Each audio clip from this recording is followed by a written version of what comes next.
Green components for better gardens and homes. Big ideas to be used in small ways. Coming up next. Over the past 20 years as a garden designer, I've enjoyed helping homeowners create private sanctuaries full of beauty and wonder. I find each garden to be a fresh opportunity to explore ways to create uniquely personal spaces. These are just a few of the gardens I've helped to transform into garden homes.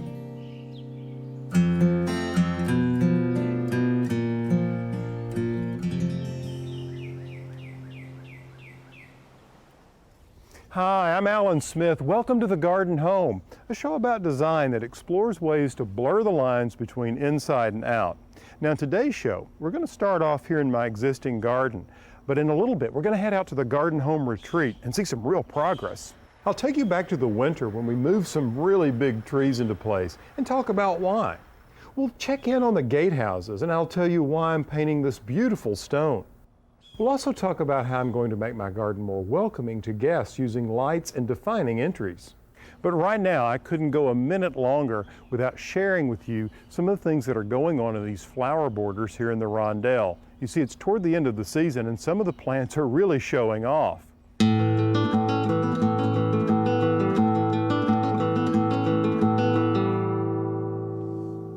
You know, here at the end of the growing season, I always like to take a walk through my garden and make some notes about which plants were the best performers. And I'd like to share some of those with you today.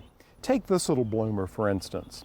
This is a petunia, not the old-fashioned petunia, not the petunia our grandparents knew. This one's called Supertunia Vista Bubblegum, and this color is a gorgeous pink.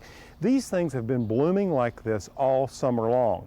Now, the way I got this performance out of them was I used a water-retentive polymer in the container so I kept the soil consistently moist, and I used a slow-release fertilizer so they had consistent food, and I would hit them every other week with a liquid all-purpose fertilizer. And look at the performance. Look over here in the border. This is another one of my favorites. This is called Euphorbia Diamond Frost. Now what I like about this little plant is it's very transparent. It's almost like a baby's breath that you can see through to other plants in the garden. And this little performer, well, it has been showing off like this all summer long. Now just behind it is a perilla called Gage's Shadow. Now this thing has grown so much over the season. I keep it pruned back and it just makes it more abundant. It's the perfect backdrop to bloomers such as the Supertunia and the Diamond Frost. Now take a look up here. This is a wonderful little Cleome. Now this is a new variety of Cleome. It's not like the old ones in that it doesn't have any thorns on the stem. The flowers are smaller. And this little sweetheart is called Senorita Rosalita Cleome.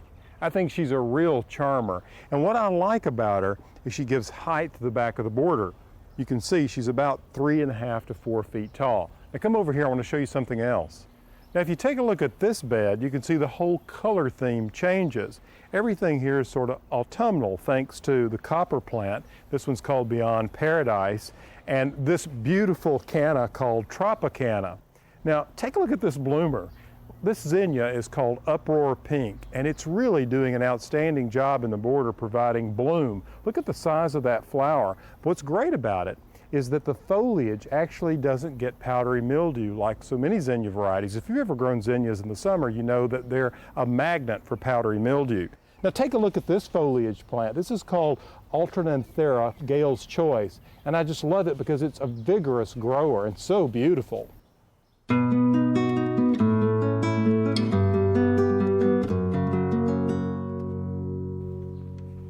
Now the abundance just doesn't stop with the borders. Take a look at these containers. I love to group them in big clusters like this. You can see some of the plants working together here even this late in the season. This is an ever-blooming azalea, one called Autumn Coral, and in front of it is a little miniature impatiens from the Jelly Bean series. And this particular variety is called Cherry Rose. Just look at the tiny little blooms. And just look at the contrast of this variegated oregano, Cuban oregano that is. The other name is Plectranthus. This has grown so beautifully over the entire summer. What's great about it, it's slightly aromatic. And insects don't seem to bother it. I've had very little problem with pests. You see, what I like about clustering containers like this in these glazed frost-proof jars is that you can really create a beautiful sense of entry, one of my garden home principles. And if you use a trellis like I've used in the back of this large container with a series of votives hanging on it, well, light, when used properly, is a great way to attract or direct visitors and also make them feel welcome. Which reminds me, I want to show you something out at the garden home.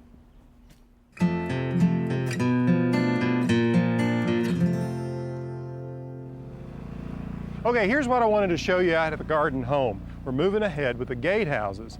Now, how does that relate to lights? Well, we're going to have a pair of lights on each side of these gatehouses, and boy, have they come along in just a short period of time.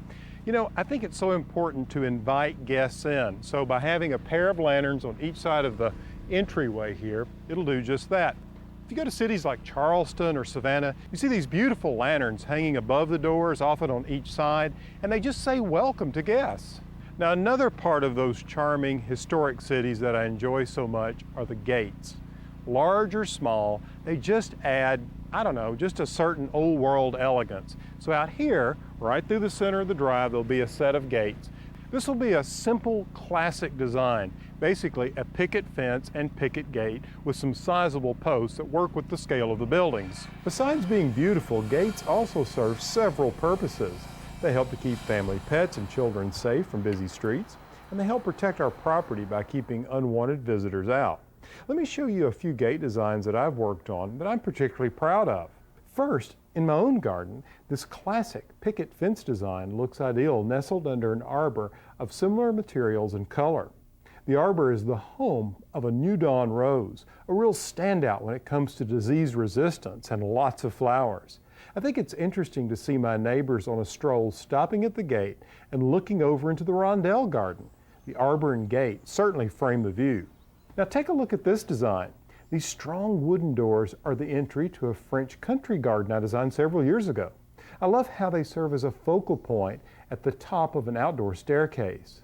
When the flowers in the beds on each side begin to spill over onto the path, the view is enhanced from below and from the top looking down onto the garden. Now, framing the view is really important when it comes to designing gardens, and you can see that's exactly what these striking gates do. You see, their design allows you to see the garden beyond and perhaps give you a glimpse, revealing some of the mystery of what's on the other side of the stone wall. Now, here's a simple design that I worked up for a friend that helps to give a visual separation from the yard to the street. Flanked by boxwoods, the gates and shrubs imply enclosure of the space and emphasize the way to the front door. Now, this gate is completely different in that it's made of forged iron and sits between brick piers. It's low and allows visitors to see through it as well as over it. I like how it fits comfortably into the landscape. You see, it doesn't intrude on the view into the garden or from the garden to the river beyond.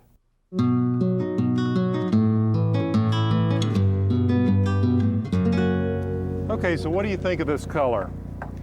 It's really not quite working for me. I think it's too light. I want something that's more yellow, something that's a buttery yellow. You're probably thinking, is that guy really thinking about painting the stone on this building? Well, the answer is yes. I'm going to paint both of these entry gates.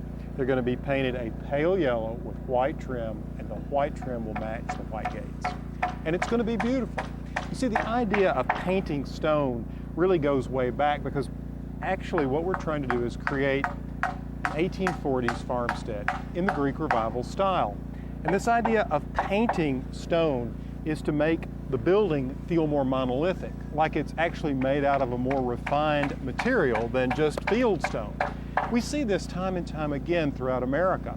I mean, it started with places like Mount Vernon. If you look at Mount Vernon, the way the wood is cut on the side of the building, it's made to look like blocks of stone, but it's actually painted. So the way I see it, if it's good enough for George and Martha at Mount Vernon, it's good enough for me. And this takes nothing away from the quality stonework the guys did. It's fantastic, but by painting it, it's going to fit into our historic theme.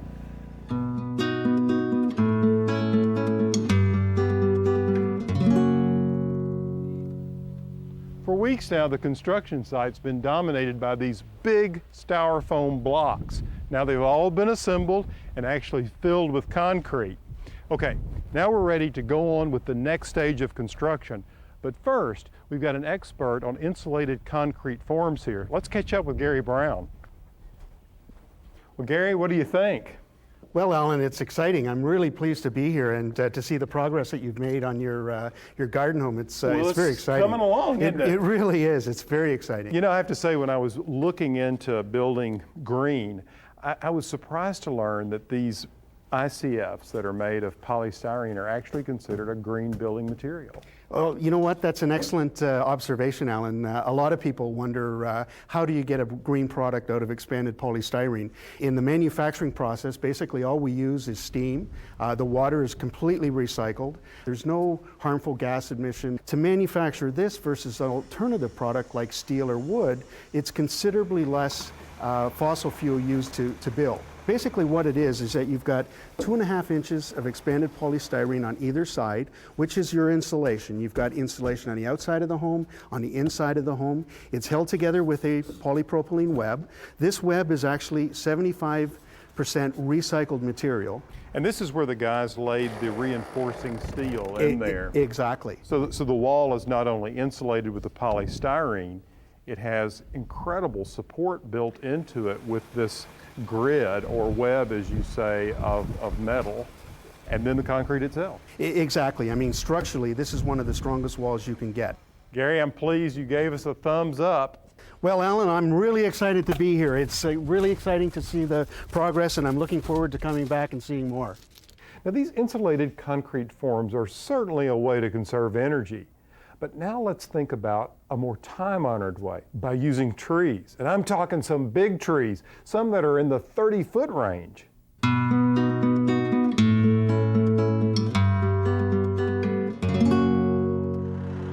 Robert Sanders of Environmental Landscapes rolled in with the big guns and planted some really great trees that will provide interest in the landscape, but also bring some much-needed shade to what was once a cow pasture. So, Robert, what's the difference in the success rate between a tree that's, let's just take a large tree that's been root pruned and one that hasn't been? Well, Alan, the root prune tree has about a 92 to 96% success rate. And the reason for that is all of the singular roots, each time they've been pruned, generates 3 to 4 new fiber-like roots. So you're moving an entire root mass that's concentrated closer to the trunk of the tree. When you dig a tree and transplant it that has not been root pruned, you're depending on getting maybe 30% of the root. So you're in a 50% to 60% success rate. Now, let's say that someone is not going to plant a tree this large in their backyard or their front yard. What sort of things should they look for in buying a tree at the nursery? In any tree, they should ask for, number one, when was it dug? You want a freshly dug tree and dug while it's dormant. Number two is you want to be sure that it's a good firm root ball and has a protective cage around it and does not have nylon cord. If it has nylon cord, you must remove the cord as opposed to sisal twine. And most importantly, the ball side should commensurate with the size of the tree.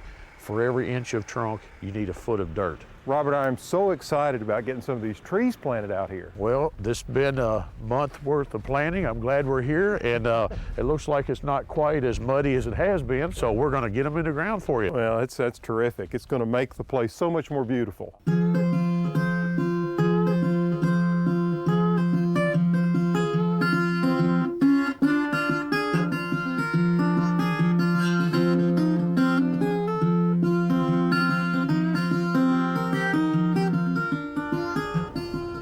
I can't think of any landscape or cityscape, for that matter, that can't be made more beautiful with trees. It's long been known that one of the best times of the year to plant many trees is the fall of the year. You see, at this time, the tree's metabolism is beginning to slow down. It's nodding off to sleep. As the days become shorter and cooler, you can see this dormancy occur as the leaves begin to change color. Planting a tree isn't terribly difficult, but there are a few simple things that are often overlooked that we can do to help it adjust to its new environment. While the sun is the source of life, too much of it can cause severe damage to us and even to trees. This blistering and peeling bark is caused from sun scald. This condition can more often be seen on the south and southwest sides of the trunks of young and newly planted trees. It's caused by the heating and freezing of bark tissue from the winter sun. Applying a tree wrap around the trunk from November to April for about 2 years is all that's needed to keep this problem from occurring. Just make sure the wrap is removed during the spring and summer to keep pests from congregating under here and feeding on the bark. It's also a good idea to give a young tree some support with a cage like this, or by guying them with wires. You see, this keeps the wind from blowing them back and forth. Constant movement keeps the roots from being established. If you tie them, make sure the wire is removed so it doesn't constrict the growth of the trunk, as you can see here. Large trees like this play an important role in our neighborhoods, gardens, and the entire ecosystem. Trees provide us with immeasurable benefits and pleasure, so we should always be conscious of taking good care of them. During the winter, trees can suffer from broken limbs as a result of high winds, heavy snow, and often the weight of ice. Treating these broken and splintered limbs is critical to the health of the tree. Those breaks can become places of entry into the tree for disease and pests. By simply making a clean cut and removing the splinters, the tree will have a better chance to heal. Now, for this healing process to occur, it's important where you make the cut. Pruning just beyond what is called the branch collar is critical. You see, this is the area at the juncture of the limb and the tree. You can identify it by the whorls of wrinkled bark. Cutting just above this area and not flat against the tree will ensure quicker healing. You see, this area of the tree contains special antimicrobial chemicals and phenols, which help it to inhibit decay. If the cut is made here, it's not necessary to use pruning paint. Nature will take care of itself. Whether you're caring for damaged limbs or pruning to shape a tree, the winter and early spring is the time to take action. While the tree is still dormant, it has maximum reserves of energy stockpiled in its tissues and can best endure the shock of pruning. Of course, when pruning a tree this size, it's advisable to get a professional certified arborist if possible. Okay, now one last thing about trees. Everyone wants to know about autumn leaf color. Well, what makes the best fall, the one with the most color, is one when we have plenty of rainfall and night temperatures drop to around 45 degrees, followed by bright and sunny days. You see, when the days become shorter and cooler, the leaves stop producing as much chlorophyll, and it's chlorophyll that makes a leaf appear green. So when there's less chlorophyll being made, we begin to see more of the beautiful fall colors coming through. And fortunately, many of those large trees Robert has added to the landscape out at the garden home will turn out some show-stopping color given the right conditions. As you can see, this sugar maple's done very well over the course of the summer. Here it is at the beginning of fall, and it's already turning some beautiful shades of orange and red. Now, in order to get the tree through this hot, dry summer we just went through, we used two products. We used a water-retentive polymer, put it all around the root zone, and then we used these bags and kept them filled with water as well as nutrient. And it allowed the water and nutrient to slowly percolate around the root zone. Now, in a few years, these trees will transform this entire site as they grow. Now, speaking of transformations, why don't we step into the studio and do a virtual makeover?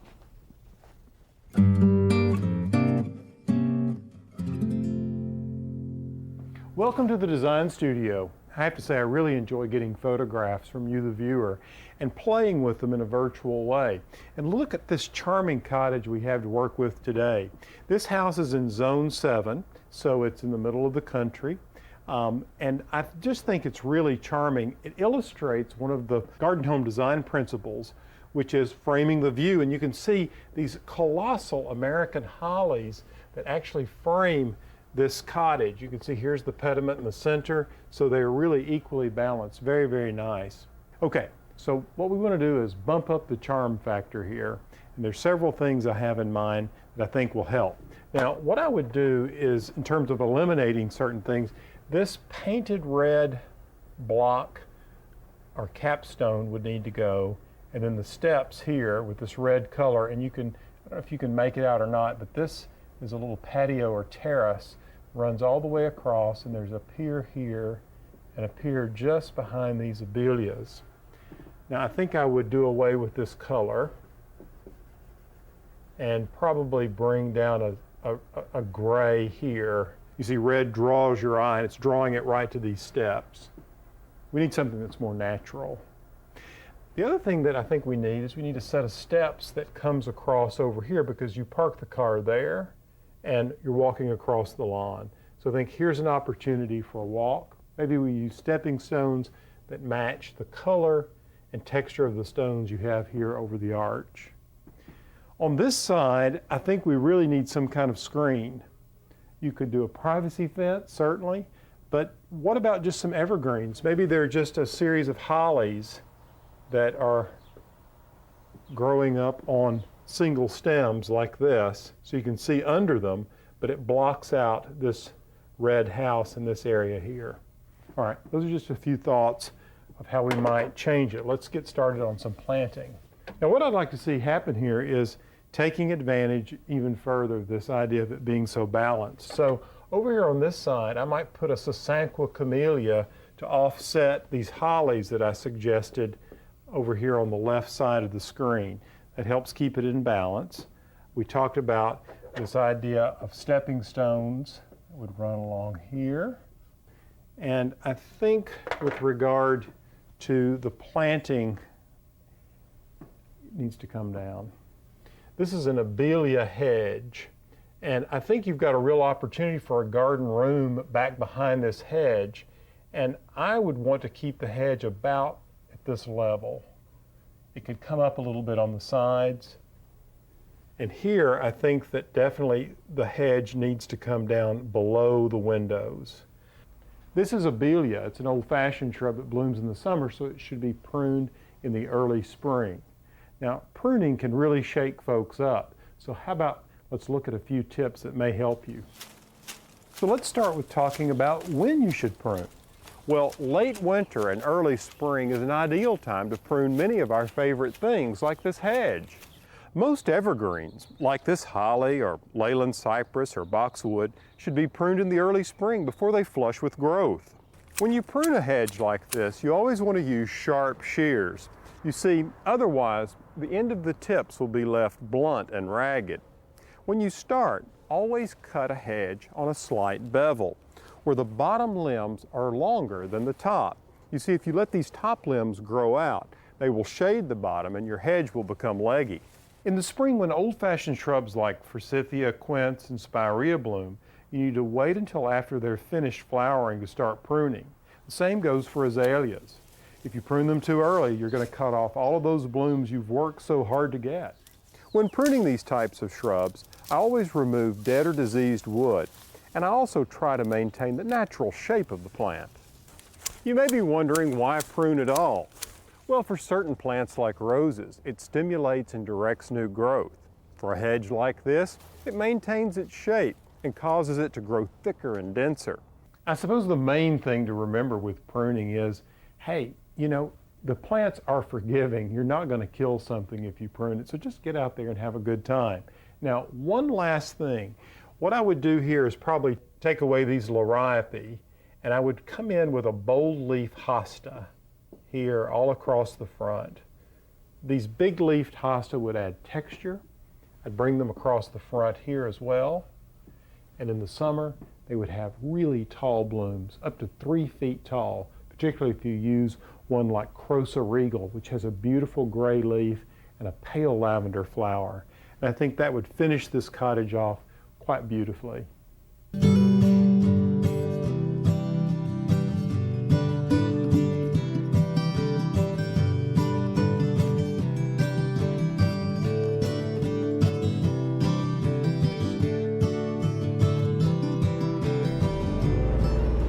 Well, that's all the time we have for today's show. I hope you've enjoyed it as much as I have. We got the foundation in. We're going up with the framing on the house. It's very exciting. Angel and I are getting ready to take some more paint down to the gatehouse. So until next time, from the Garden Home, I'm Alan Smith.